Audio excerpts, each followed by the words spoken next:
mga par, walang humpay nga pong pag-iinsayo ng angas ng Pinas General Casimero para sa laban nito kontra kay Luis Nery nagaganapin sa April 18 sa Kyrgyzstan kung saan mga idol. Brutal nga po ang practice ni Cuatro Alas sa kanyang galawan kasama ang kanyang utol na si Jason Casimero para masana ito sa bugbog na abutin niya kay Luis Nery sa bakbakan nila. Pero sa imahe naman ang binahagi ng Mexican Challenger kasama nito si Coach Freddy, ang long-time trainer ni Pacman na ayon sa mga boxing fans. Posible maging bahagi daw si Coach Freddy sa team ni Luis Nery. Kaya dahil dito luging-lugi daw talaga si Casimero sa Meksikano. Masyadong solid daw ang team ni Nery, lalo pa kung head trainer ni Luis Nery si Freddy Roach. O di kaya advisor niya ito sa laban kay Casimero. Buong buo daw ang team ni Nery mga boss. Pero kay Casimero, wala kundi nag-iisa lang ang kasangga nito. Walang iba kundi ang kanyang utol na si Jason. At sa mga nagsasabi na wala naman problema kung lugi si Casimero sa kampo ni Nery dahil si Jason lamang ang kakampi nito at si Nery maraming professional na membro. Hindi naman daw basihan kung gaano kagaling at karami ang team mo. Wala tayong reklamo dito mga boss. Suportado natin ang mga nagsasabi nito.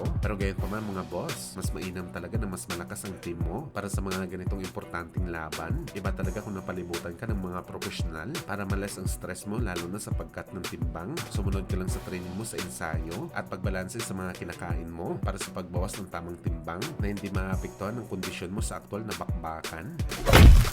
Sa kabilang banda naman mga idol, legendary Mexican fighter na si Juan Manuel Marquez. Prangka ni sinabi mga boss na kahit sulan daw siya ng malaking pera, hindi daw nito babawiin ang kanyang sinabi sa ating pambansang amaw Manny Pacquiao na siya daw talaga ang tunay na legit na number 1 sa kanilang panahon. Malaki daw ang respeto ni Marquez sa mga fans at mga experts na mas prepare daw nila na maging number 1 ang kariban ni Pacman na si Floyd. Wala daw reklamo si Marquez dito dahil magaling naman daw talaga si Floyd, matalino sa bakbakan, pero hindi daw ibig sabihin nito mga idol, papalitan na ni Marquez si Pacman sa number 1. May sariling rason daw si Marquez kung bakit solid Pacquiao ito. Kung meron man daw kasi nakakaalam sa tunay na lakas at bangis ni Pacman, malamang si Marquez talaga yon dahil 4 na beses daw nito nakalaban si Boss Manny. Lahat daw ng katangian bilang isang magaling na boxer na kay Pacman na. Si Pacman lang daw nakalaban nito, pinakamabilis sa parehong kamay at paa at pinakamatibay na klaseng fighter. Kahit pinatulog pa ito ni Marquez sa pang-4 na laban nila. Kung nakikipaglaban ka daw kay Pacquiao, parang nakikipagbuno ka daw sa isang tunay na halimo na fighter na anytime pwede ka talaga tapusin sa bakbakan sakaling hindi ka alerto. Napakarami na daw ang dinaanan ni Marquez sa bakbakan sa ibabaw ng boxing ring, pero sa bawat laban daw nito kay Pacman, dito lang daw siya nakakaramdam ng tunay na takot sa bakbakan na minsan daw mga boss hindi ito naramdaman ni Marquez sa ibang laban. Kaya para kay Marquez mga boss, sapat na daw ito na dahilan para sabihin ito na si Manny Pacquiao number 1 na boxer sa kanilang panahon. At ang nakakatawa daw dito mga boss, nagagawa pa daw ni Pacman